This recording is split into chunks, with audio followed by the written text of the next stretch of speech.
Tere tulemast kuulama saadet Kasvuminutit. Mina olen Andres Kostiv Google'i disainisprintide agentuurist Futurist. Koos minuga disainijuht Helen Kokk, siis Okost, kes siis tegeleb sisearhitektide töö, digitaliseerimise platvormi arendamisega. Ja saade räägib, kuidas luuakse siis kasutusmugavusega kiirelt innovatsiooni ja mis on olnud siis tulemused ja õppetunnid selle innovatsiooni loomises. Ja selle saate teemaks siis valisime uudishimu ja disainisprint. Et siis Helen, räägi palun siis, millega see Oko tegeleb? Tegelikult ma arvan, sa suht ühes lauses suutsid selle ise väga ilusti kokku võtta. Aga kui ma laiendaksin seda natukene, siis Oko on tegelikult kasvanud välja sellisest teenusest nagu turnkey feature, mis siis tähendab seda, et kui sul on sisearhitektid, kes panevad visiooni kokku, siis Oko täidab ära nagu kõik selle, mis juhtub 3D renderdusest kuni selleni, et päriselt tooted on tegelikult ruumis ja paigaldatud. Okay. Aga nüüd viimaste kuudega tegelikult Oko on ennast positsioneerinud tehnoloogia peale ehk siis selle digitaalse tööriista peale, mis digitaliseerib ära sisearhitektuuri protsessid. Okei, nii et see on ikkagi töö digitaliseerimise selline just, et väga äge. Et see on nagu, ma vaatan ka, et me räägime hästi palju sellest välisest kasutajakogemusest, mingi iseteenindusplatvormid ja e-poed ja asjad, et tegelikult see ettevõtte sisene kasutusmugavus ja töötajakogemus ja kõik see nagu on suur tööpõld. Ma tegelikult natuke täpsustakski võib-olla juurde, et ta tegelikult teeb ka väga paljud protsessid läbipaistvaks, mis on täna väga kinnised, uste taga kinnised ja ta aitab tegelikult mitte lihtsalt elu lihtsamaks teha, vaid vastupidi ja aega juurde tekitada tegelikult sisekujundamisele kui sellele, et istuda Excelites ja e-mailides päevad läbi. Just, no põhimõtteliselt ma kuidagi sain aru, et see on justkui, et Google'i piltide otsing kohtub Pinteresti, kohtub e-poega, kohtub kõik, mida sisearhitektid otsivad inspiratsiooni. Et see on nagu... Just kõik sõnad, mis sa suudad sisearhitektuuriga välja täna nagu panna, liidavad lihtsalt kokku üheks ja siis sa saadki sellise Oko digitoote. Ja saad korraga tellida asju. Just. Ja, okay. Siis, aga kuidas siis Oko asendab sellise, ütleme, näiteks Pinteresti ja sisustustoodete e-poode, et mis on see nagu teie väärtuspakkumine? Väärtuspakkumine tegelikult ongi see, mis ma juba ütlesin, ehk siis aja juurde tekitamine, et see päriselt saaks sisekujundamisega tegeleda, mitte projekti juhtimisega tegeleda. Et suurem vahe võib olla selles, et Oko Digital Tool ongi tegelikult ökosüsteem, mis koondab endas kõiki e-poode, Pinteresti inspiratsiooni ja kõiki muid nagu tooteid, mis me teame sisearhitektuuri maailmas, et näiteks kui võttagi nii spetsiifiliselt nagu näiteks, et miks ta asendab e-poodi, siis e-pood on IKEA, eks ju. Aga kas sa IKEAst tegelikult tahad, et su kõik su asjad oleksid ostetud IKEAst? Ta on ökosüsteem, et mis koondab endas hetkel siis üle 800 brändi, kaasa arvatud siis tuntud brändid. Okei, väga äge. Aga ma saan aru ka, et see Oko on olnud teil ka siuke startupi laadne või spin-off või kuidagi siuke innovaatiline siuke nagu äriteenus, mis on arenenud, et mida ise nagu tajud, et mis on olnud siuksed peamised nagu milestone'id või teetähised nagu ajateljel, et kuidas siis sisearhitektuuri büroost kuni praeguseni või kuidas see nagu... Jaa, tegelikult võib-olla ma ütleks, et seda küsimust on võib-olla natukene liiga vara küsida, kuna tõsi on see, et nagu ma mainisingi, et Oko sai alguse turnkey feature'ist ja siis tekkis väike spin-off, milleks oli see digital tool ja nüüd tegelikult see aasta me ootamegi neid kõige suuremaid milestone. Et selliseid väiksemaid rõõmutoovaid võite on väga palju, aga just et siukest nagu, millest tahad nagu rääkida ja pasundada, eks ju, et need tulevad see aasta. Aga mis see turnkey tähendab? Turnkey ongi siis see, et 3D renderdusest kuni siis paigalduseni projektide kokkupanek. See on siis nagu sisearhitektide keeles nagu turnkey täiesti ametlik terminoloogia, millega ma ise sain ka tuttavaks sealt, kui ma Okoga liitusin. Ja, väga hea. See Oko kõlab nagu hoo, väga hea. Ma hiljuti märkasin ka siis sinu Facebooki seinal pildikest su lapsepõlvest, mis siis rääkis sellist lapselikust uudishimust, mis siis võiks nagu igal disaineril olla, sellest väga ilusasti nagu rääkisid. Ja see ma panin ka selle saate teemasse, et mis see lugu oli, et saad sa natuke vähe pikemalt nagu rääkida? No minu jaoks ütleks niimoodi, et kui me mõtleme nagu sellise hea disaineri nagu väärtuse peale, eks ju, siis väga tihti käib disainimaailmast läbi selline termin või selline ütlus nagu, et ära eelda mitte midagi. See, et mina tean näiteks, et mis asi on turnkey, ma ei saa eeldada, et kõik teised inimesed teavad turu peal, mis on. Ehk siis, et kui ma lähen natuke sügavamale nendesse teenusedisaini metodoloogiatesse, siis see 5 miksi küsimine, et miks asi on niimoodi, aga miks ta on niimoodi, et see tegelikult aitab päriselt probleeme lahendada, mitte lihtsalt kratsida seda pinnapealset olukorda. Ja ma ka siin kaksikud 5-aastased tütred ja siis mul tuleb neid väga, mina arvan, et juba point on nagu ära räägid, siis teeb jälle, aga miks? Ja siis nagu nii äge. Just, et ma ise ka tegelikult hiljuti käisin just reisi peal ja siis ma avastasin sama, et kui sa oled teises kultuurilises kontekstis, siis kohalikud räägivad, ja nüüd me teeme seda, sest see on niimoodi, aga mina käin kaugaks juures, aga miks see nii on? Aga miks see niimoodi on? Siuke jah, uudisimu, siiras uudisimu, just.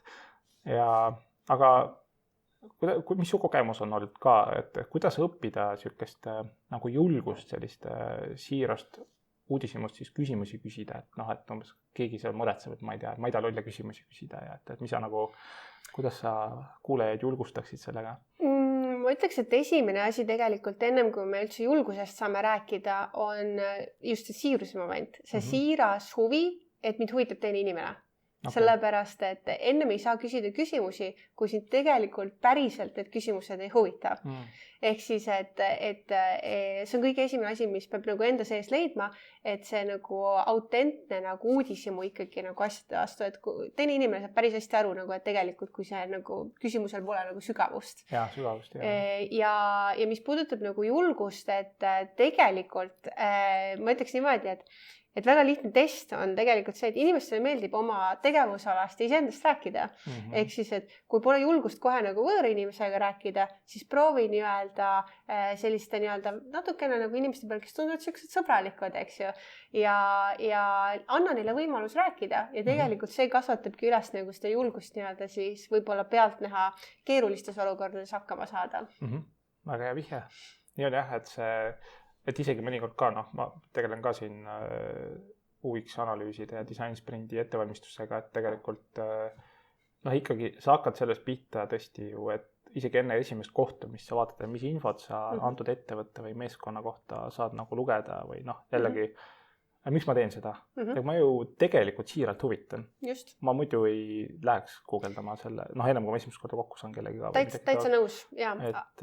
Aga lihtsalt, et üks asi, mis ma ise tavaliselt ütlen ka teistele, et on see, et miks küsimine, see nagu idee on õige, aga miks küsimine võib natukene liiga ründam olla, ehk siis natukene ajus nagu harjutada seda, et kuidas vältida sõna miks küsimist ja küsida teistmoodi ja kindlasti jah ja ei küsimuste vältimist. Ja, just. Sest et jah ja ei ava ju tegelikult uudishimu. Ja, see mõttes ongi, et ma vaatan ka, et näiteks kui ma siin teen mingit jällegi nüüd keegi katsetab mingisugust teenust, siis ma ikkagi ju standardset asja ma küsin, et okei, et kuidas sul tundus nagu see kasutuskogemus praegult või mis sul selle juures nagu meeldis või mis oleks võinud paremini olla või kas sa midagi sarnast kuskil varem kogenud või kuidas sa siiamaani seda asja tegid ja et tegelikult sealt tuleb nagu inimesed saavad nagu nii pikalt neid asju nagu rääkida ja ma isegi näen ka, et mul on nagu öeldakse, see on nagu näiteks nimetada küsimuste boksimine, et sa nagu esimese küsimuse boksilöögiga ei saa seda tulemust, et siis see on varu küsimusi, millega sa teed, jätad nagu ja teine asi, mis ma kõige paremad intervjuud, mis ma elus olen ka võib-olla ette valmistanud ikkagi, võtsin mul tund aega, et need küsimused nagu välja mõelda, et ma mäletan, see on mingi riigiteenusel, käisin ka seal kuskil järjekorras, klientide järjekorras istumas ja jooksin oma selle märkmetahvliga ühe inimese juurest teise juurde ja et saada sealt head nagu sihukest empaatiat kasutajate kohta kätte ja kõik persoonasid maha salvestada, et selle ettevalmistamine oli jah päris suur töö. aga jah, et kui sa nüüd siin rääkisid ka, et siis mul tegelikult enne vist mainisid kaksikuid, et minu arust see on ka väga hea koht, kus võib-olla harjutada natukene, kuulata, kuidas lapsed küsivad küsimusi. Jah, kuidas kuulavad. Et mul just oli ka hiljuti kokkupuude sõprade nagu lastega, kes on niimoodi, et küsivadki näiteks füüsilise välimuse kohta, et aga miks su nina siukene on, miks sa nii paks oled, eks. et nendel on tegelikult see julgus olemas, et nagu natukene minna nagu sellesse mõttemaailmasse. Aga jah, kuidas ise nagu samas nagu viisakaks jääda. Just, ja muidugi, täiskasvanud jah. Aga sinu kogemused, kuidas sinu arvates on olnud hea klientide intervjueerimiseks kõige paremini ette valmistuda või kuidas sul tuleb täitsa uus mingi teema lauale, et kuidas sul see mõttemuster hakkab nagu jooksma see ettevalmistusprotsessis? Esimene osa tegelikult ettevalmistusprotsessist on midagi, mis sa juba ise ka tegelikult laua pealt mainisid, et lihtsalt natukene selle isiku tegevustega ennast kurssi viia. Ehk siis, et püüda aru saada, et kus tema valud, kus tema võidud, eks ju, võiksid olla ja tegelikult vestlusele minna, jah, mingisuguse ettevalmistatud küsimustega, aga minu jaoks veel olulisem on see, et sa ise ei läheks väsinud peaga sinna, vaid tegelikult sa pead olema terav, et kui inimene muudab vestlust, et siis sa muudad ka nagu oma neid küsimusti nagu seal koha peal natukene. Et sa kohaned olukorraga ja tegelikult lugeda ka nagu ruumi, et näiteks, et kui inimene ma ei tea, võtame siin mingi näite, et paneb telefoni laua peale, eks ju, ma vilksimisi näen näiteks, et tal on taustapildiks mingi koer, ma avan kohe vestlus koertest, eks ju, et see nagu ruumitaju on tegelikult tohutult nagu oluline. Just, et sa oled nagu, toimub seal, eriti kui kliendi juurde lähed. Peaga seal just. Et sa tekitad nagu kaks mina, et seda õpetatakse näitlemises, et üks olen mina siin, aga teine jälgib tegelikult ruumi nagu kõrval. Päris hea, seda ma ei teadnud. Ja, et see aitab tegelikult, et see enda projekteerimine nagu ruumi. On päris äge jah, et see üks legendaarne see Wall Streeti hunt, see Jordan Belfort või mis see DiCaprio mängis seda, et tal oli ka siis veenva müügiga põhimõte oli ikkagi intervjueerimise nipid, kus sa pead olema, ta ütles nagu terav nagu nõel või sharp as a tick on ju, ja siis väga entusiastlik ja jällegi arendad teemat, et samamoodi keegi mängib mingid golfivõistluste pildid on ta kontoris heina peal, järelikult see on tema jaoks oluline ja küsidki, et aga mingid väiksed asjad ka nagu, et mingid trikid, et mis nagu aitavad kindlasti on see, et aja küsimine, et enamasti ma ei küsi kunagi tund aega või pool tundi, vaid ma küsin, kas on 3 minutit, 17 minutit, eks ju. Jah, täpselt see oli sama Bedfordi you have few minutes. Ja siis hiljuti ma hakkasin kasutama ka sellist asja, et kui ma saadan koosoleku kutseid välja või vestluse kutseid välja, siis ma panen emotsid tegelikult kutsesse, sest et see eristub sellest nii-öelda virvarrist, nagu mis meil kalendrites enamasti on. Just, et sa emojidega saab tegelikult päris palju täna juba, et kas see teine pool on siuke inglise keeles nagu dead serious või kuidagi nagu entusiastik või midagi taolist. Et väga hea tipid.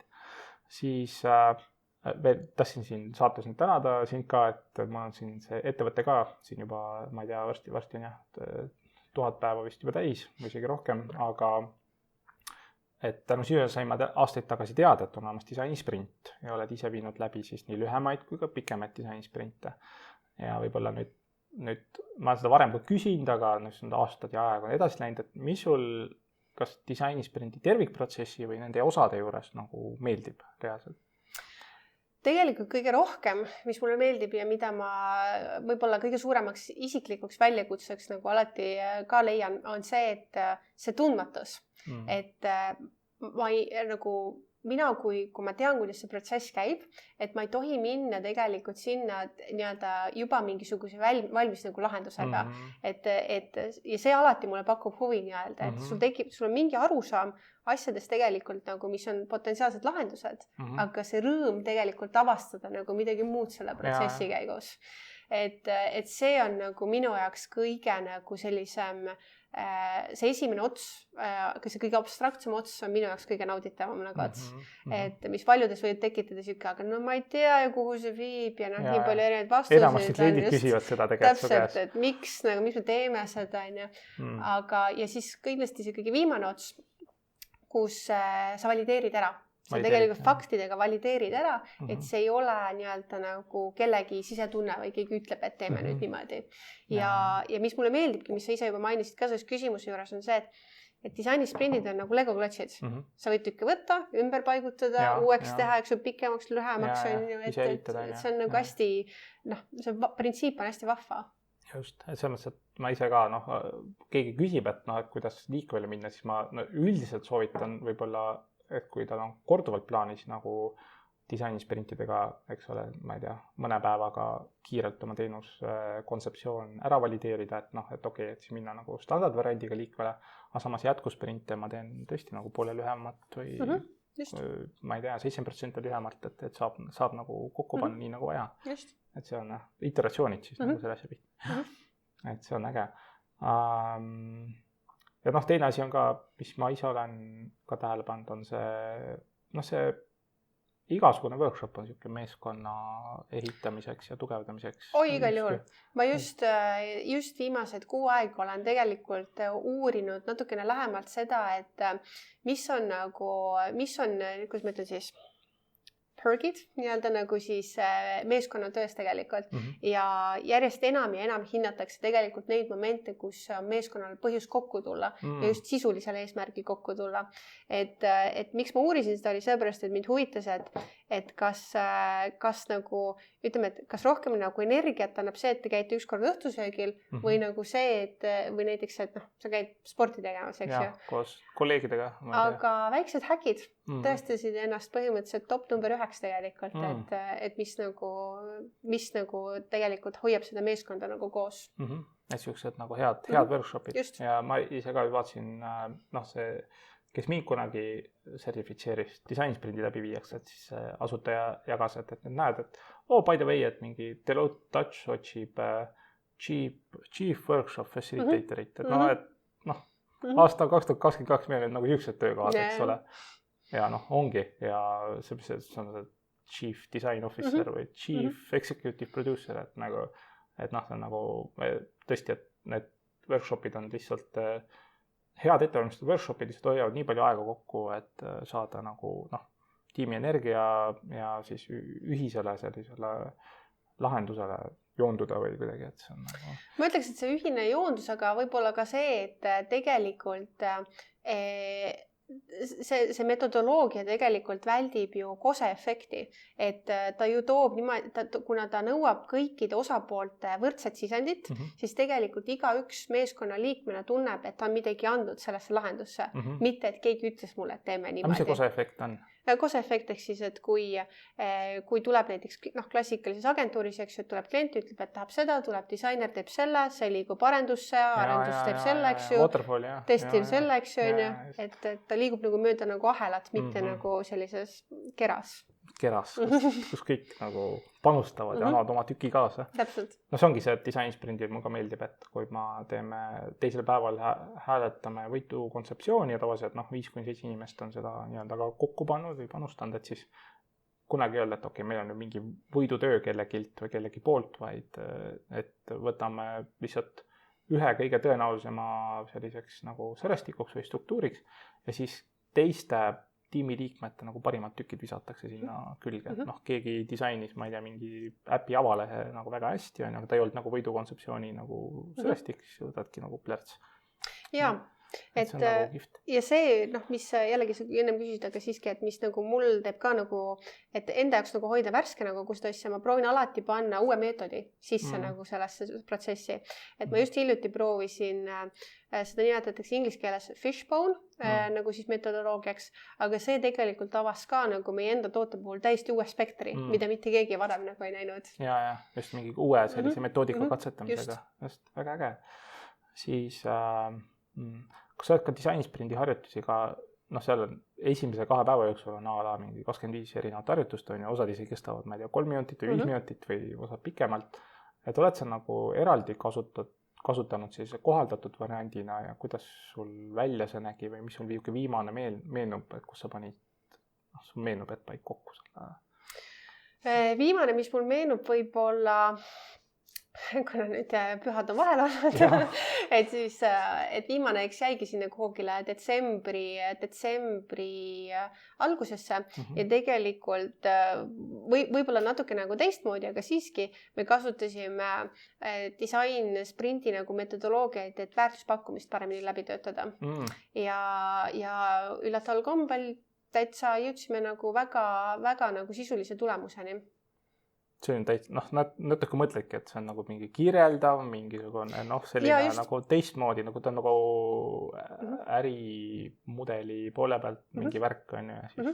Et see ongi see, mis mulle disainsprintide puhul meeldib, et seda ei pea tingimata rakendama niimoodi, et eks ju probleemist prototüübi testimiseni. Just, see ei pea üldse kuuluma sinna tegelikult vahele, eks ju, et sa saad nagu neid samasid nagu faase ära jaotada muude tegevuste puhul, eks ju, kaasates jälle kõiki erinevaid osapoolisi. Et see on nagu see nagu vahva element. Ja tänu sellele väärtuspakkumise väljatöötamisele jällegi, et sa näed, eks ju, et numbrid hakkavad vaikselt kasvama, eks ju, et kui fookus liigub paremini paika. Et jällegi, ma arvan, kõik head disainiprotsessid sisaldavad mingisugused ärimõõdikuid, kus sa pärast siis nagu näed, et reaalselt kas ma ei tea, klientide teenindamiskiirus kasvab või mingi teenindamiskulu väheneb või ma ei tea, läbitöötatud tellimuste arv mingi 100 ühikus, mingid mõõdikuid, ärimõõdikud kogu aeg järgid disainiprotsessis, et see on nagu nii nagu... Et täitsa avatud kaardidega, et meie hetkel kasutame sellist metodoloogiat nagu Heart Framework, et mis siis tegelikult adresseerib ka pehmeid väärtuseid. Ehk siis, et tegelikult... See Google'i happiness, engagement täpselt, sellepärast, et kui me võtame happiness'i, et siis tegelikult ju ka see, et kui lõppklient jagab vabatahtlikult tagasisidet, et äge toode, siis see tegelikult on ka nii-öelda nagu ärimõõdik, eks ju. Et lihtsalt nagu teise nurga alt. Ja mis just seda Heart metoodikat saab ka päris palju ka nagu masinõppesse nagu juurutada, et see data, mis sul sülle jookseb kõik, et sa ei pea nii palju energiat kulutama, et neid in-person intervjuusid läbi viia, vaid sul tuleb nii palju datat uksest sisse, et sa saad sealt nagu korra kuu alguses, nii et guugeldage siis Heart nagu süda, Heart metoodika. Nii. Nüüd Oko poole peal, et kuidas sa Okos siis ütleme disainisprindi metoodikaid või milliseid üldse metoodikaid sa igapäevatöös nagu kasutad, et sul nagu see sa oled erinevatel disaini juhtimise valdkondadel nagu toimetanud, et mis praegu sellised nagu... Hetkel on, kuna meil käib niisugune väga vahva kasv meeskonnaga, siis tegelikult nüüd me otsime nii-öelda, et need kõige paremaid meetodid, mis meie meeskonnale sobivad. Et me oleme alles nagu selle protsessi algusjärgus, aga ma juba nagu eelnevalt mainisin, et häkid, väga lemmikteema edaspidi, et täpselt 2 nädala pärast lähmegi nagu siis Lõuna-Eestisse häkkima, ja siis üks suur küsimus ongi see, et mis on meie rutiin, et mis on need meetodid, et kuidas me meeskonnana kõige paremini siis opereerime. Kas need häkid on siis pigem nagu sarnased nagu mingi Garage 48 teeb neid nagu häkke või mis? Sõltub sisust, et antud juhul näiteks, mis mulle nagu tavaliselt meeldib teha, on see, et sa valid teemad kokku, mis on mingisuguse aja peale X kokku korjanud ja nii nagu vestlusel sa lähed ettevalmistusega, sa lähed ka häkile ettevalmistusega, et jaotad teemad loogilises järjekorras ära, et näiteks, et pool päeva tegeleme sellega, 2 tundi tegeleme sellega, eks ju, et timeboxime kõik ära ja siis tuleme nii-öelda tulemustega sealt välja. Et iga häkk on erinev sõltuvalt sellest, et mis parasjagu eesmärgid ja vajadused on. Sellepärast, ma nimetan ka nagu mul on ka disaini häkid selles mõttes, et minu klassikaline disaini häkk on, mis pärast disaini sprinte on, et kus ma ka nagu UX disaini kiirelt teeme, on ikkagi see, et meil on mingisugune probleem lahendada, siis meeskond ennem kui tuleb disaini häkile võiks guugeldada mingisuguseid lahendusi potentsiaalseid, mis inspiratsiooni otsida juba, ennem kui kohale tuleb, siis tulevad alguses kohale, igaüks saab siis näidata, mida ta nagu guugeldas potentsiaalse lahendusena, et mitte ratast leiutada, et mingid nagu parimaid osasid saada ja siis sealt edasi siis juba kõik siis oleneb, kas mina võtan Vildika ja proovin siis storyboard ida midagi või siis ma annan inimestel ise A4-paberid ja Vildikad ja nad proovivad ise midagi storyboard ida. Enamasti ma annan.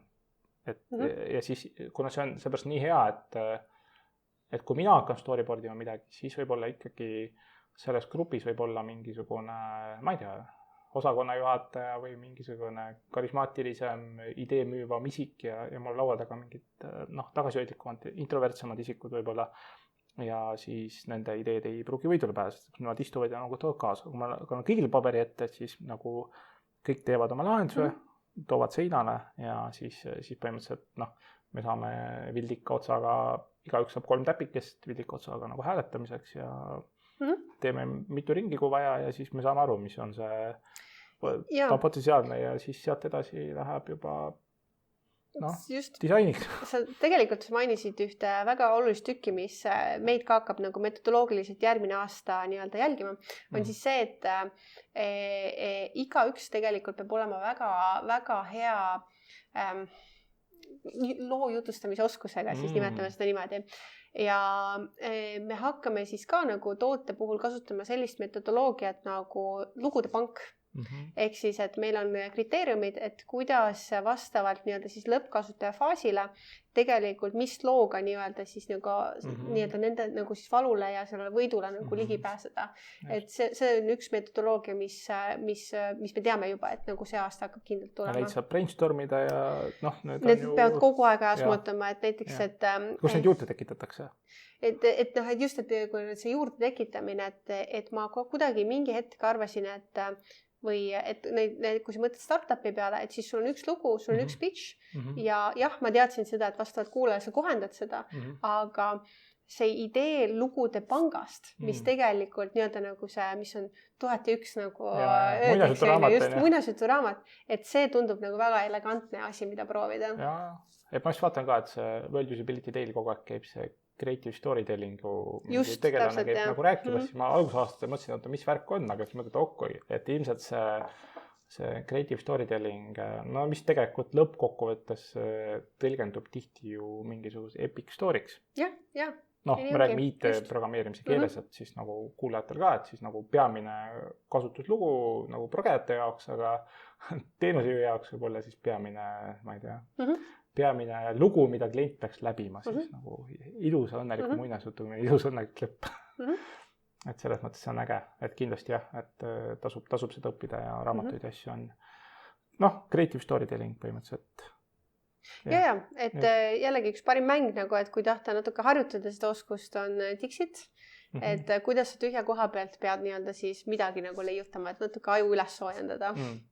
Just.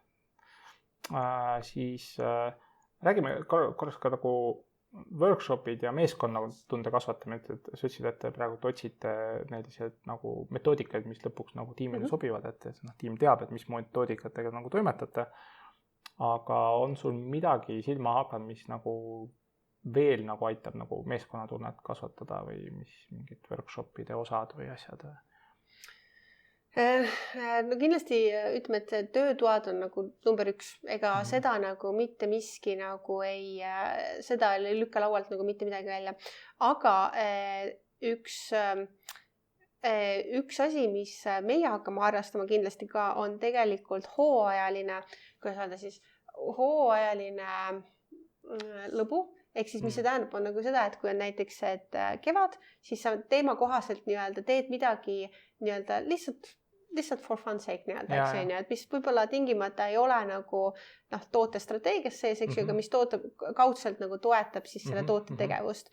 Et näiteks ma ei tea, kui ma hakkan siin nagu brainstormima koha peal, et meie toote puhul siis, et paneme näiteks kokku mingisuguse enda fantaasia näiteks, eks ju, sellise sisekujunduskontori ja siis turundame seda, eks ju, Facebookis näiteks, eks.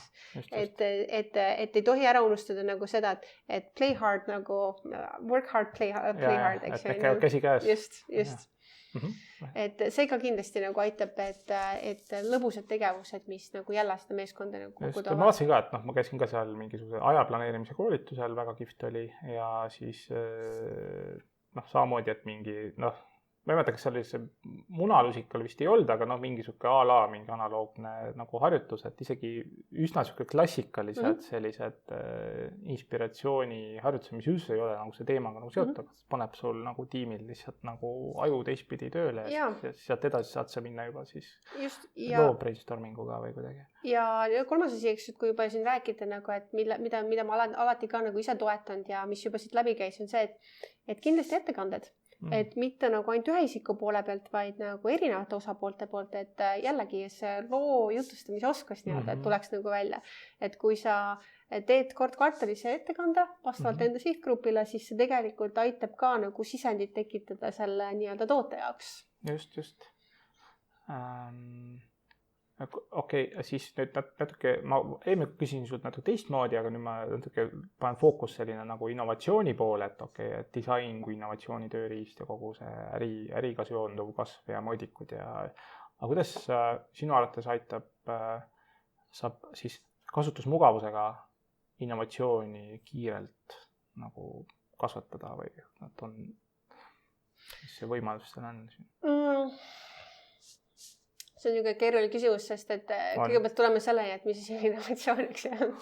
Et innovatsioon on niisugune karm sõna, sest et innovatsioon peaks olema oma olemuselt siis ju midagi, mis ei ole siiamaani eksisteerinud. Mingi uued ideed, mida võetakse kasutusele. Külmkapp on näiteks innovatsioon, eks ju. Aga et ütleme, et tänapäeva nagu IT-maailmas innovatsioon on siis ikkagi nagu, mina enda peas nagu tõlgin siis seda nüüd niimoodi, et mingisuguse numbriliselt, faktiliselt mingisuguse asja paremaks tegemine, aga nii-öelda siis selle hokikepi nagu efektina. Et mitte nagu vaikselt, vaid nagu niimoodi, just, et ta nagu kohe sa näed just, et kohe sa näed, et väärtus tõuseb, eks ju. Et mina olen seda niimoodi nüüd tõlkinud enda jaoks. Ja just hiljuti, seal on väga palju erinevaid asju, kuidas ma näen, et seda teha saab, aga üks teema, mis mul endale huvi hetkel pakub, on tegelikult inglise keeles nimetatakse seda siis value stacking. Meil on siiamaani, meil on hästi palju räägitud sellest, et kui sa arendad toodet, et siis kuidas sa prioritiseerid, kuidas sa mingisuguseid nii-öelda nagu ülesandeid, mis sa oled endale tekitanud, et kuidas sa hindad, millal kõige rohkem mõju, eks ju on. Aga ma soovitan seda value stacking ut natukene uurida, sellepärast, et value stacking just adresseerib seda, et kui sa pealtnäha liidad kaks nii-öelda ülesannet, mis ei tundu suure mõjuga olevat, aga paned sinna korrutusmärgi vahele, kohe tõuseb nii-öelda nagu õhku. Et kui ma toon sellise hästi lihtsa näite value stackingust, siis Microsofti esimesed arvutid, koduarvutid, et järsku ilmus meile koju sülearvuti, või arvuti siis, eks ju, kast. Inimeste jaoks on uus kontseptsioon, eks ju, innovatsioon nii-öelda, aga sa pead õpetama inimestele, et kuidas hiirt kasutada. Ja mis nad tegid, oli see, et Microsofti disainimeeskond pani siis arvutisse Minesweeperi ja Solitaire'i mängu, mis siis tegelikult õpetavad ju meile, kuidas drag and drop'i teha, kuidas 2 korda klikki teha, kuidas lohistada. Ehk siis see hiir, mis on nagu nii-öelda üks ülesanne, eks ju, et arvutil on hiirt vaja, pluss arvuti, mis taideti vahel ära nagu siis selle 2 mänguga, et õpetada kokku tervet ökosüsteemi kasutama. Just. Väga kihvt lugu ju.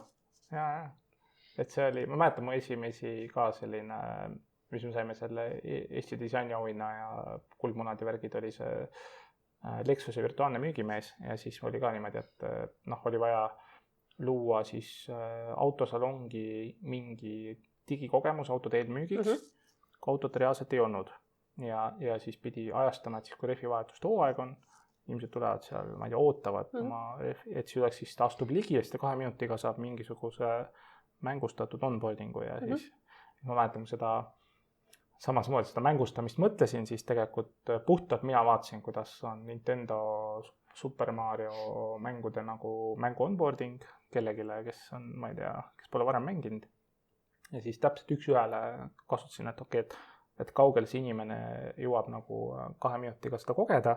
Ja põhimõtteliselt, mida me siis tegime, see, et esimene minut vist harjutas seda lihtsalt näpuga liigutades, et kui nagu iPad oli puldiks ja telekas jooksis asi, siis siiamaani ei tehta seda nii heal tasemel. Ma näen, et kas on üksi iPad või üksi telekas, aga kombo väga ei tehta, et harjutas seda liigutamist ja siis teine ülesanne oli siis, mida ta õppis nagu kerima seal.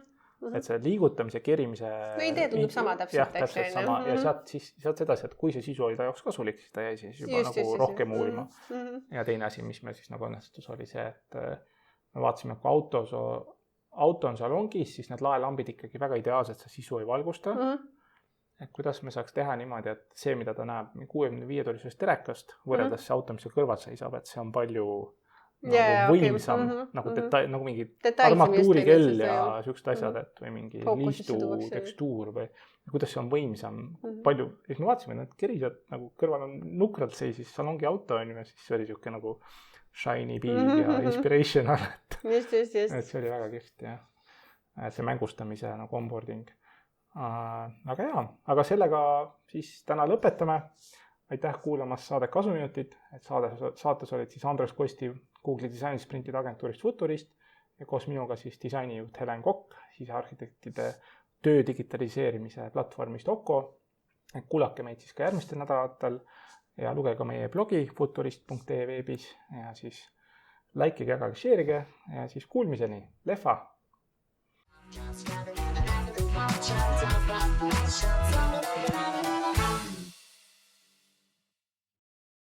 Ka tiksub. Nii, okei. Ja siis natuke vaikust, 3 sekundit.